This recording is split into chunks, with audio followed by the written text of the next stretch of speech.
Monsieur le président, madame, messieurs les ministres, monsieur le président de la commission spéciale, mes chers collègues rapporteurs, mes chers collègues, le texte dont nous allons débattre est issu de deux constats. Celui de la montée d'un séparatisme islamiste en France, qui est l'expression d'un projet politico-religieux organisé et théorisé, et celui de l'insuffisance de notre arsenal juridique pour lutter contre un tel projet dans les différentes sphères de la vie sociale. Le gouvernement a pris le parti de contrer les manifestations de cette entreprise de subversion de nos valeurs républicaines, tout en évitant de stigmatiser la communauté musulmane. Il a fait le choix de considérer que la neutralité religieuse et la laïcité, si elles sont appliquées avec fermeté, mais de manière inclusive, pourront nous prémunir du projet de domination islamiste.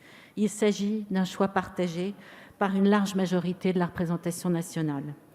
Je suis pour ma part convaincue que les principales mesures contenues dans le texte dont nous allons débattre, utilement améliorées par la commission spéciale, sont nécessaires. Je souhaite évidemment qu'elles soient suffisantes. Le chapitre que j'ai l'honneur de rapporter est consacré au service public. Dois-je préciser combien il m'est cher ? Je lui ai consacré 40 ans de ma vie professionnelle. L'article 1er du projet de loi consacre l'extension législative du champ d'application des principes d'égalité, de neutralité et de laïcité aux délégataires de services publics. Même s'il s'agit d'une transposition de la jurisprudence, il est heureux que ces règles figurent désormais dans la loi. Cet article renforce par ailleurs l'effectivité de ces principes en garantissant aux personnes publiques des voies de droit leur permettant de s'assurer de leur respect. Chacun sait qu'une obligation non sanctionnée n'a que peu de portée.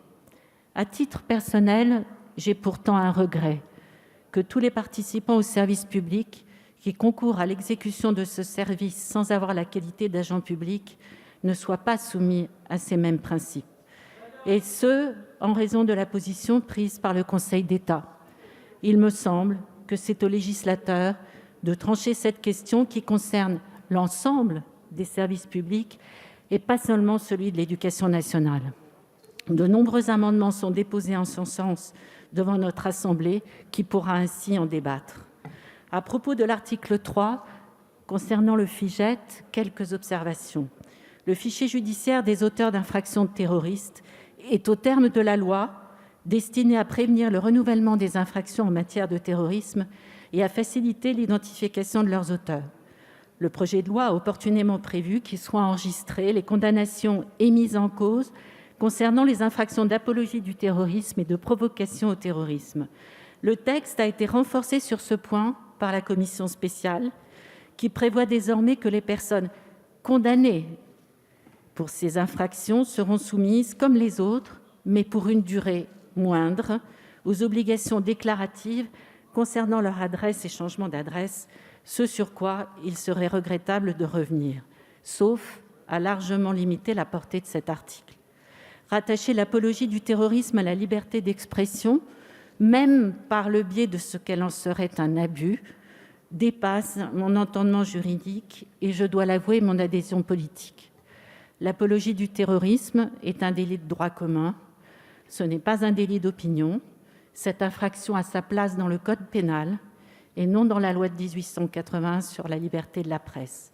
Et je n'imagine pas que sur ce point, le Conseil constitutionnel ait un avis différent. Par ailleurs, la commission spéciale a pris l'heureuse initiative, avec le soutien de la Chancellerie et du ministère de l'Intérieur, que je remercie, de proposer que l'administration et les délégataires de services publics puissent porter plainte eux-mêmes lorsque leurs agents ou préposés sont victimes de menaces ou d'intimidations pour obtenir une exemption ou un traitement différencié de la règle du service public. C'est une exception au principe « nul ne plaide par procureur », mais c'est un signal conséquent donné à ces agents du service public, fonctionnaires ou salariés d'un organisme délégataire, qui sont tous les jours en première ligne et qui ont eu parfois le sentiment d'être seuls face aux agressions dont ils font l'objet. La République est avec eux, elle les défend et les protège. Enfin, dans la même orientation de protection des personnels de l'éducation nationale, la commission spéciale a créé un délit d'entrave à la fonction d'enseignant pour contrer ceux qui, dans les classes, s'opposent au programme édicté par l'éducation nationale. En définitive, tout en respectant l'esprit du projet de loi, la commission spéciale en a, sur plusieurs points importants, renforcé le dispositif. Je vous remercie.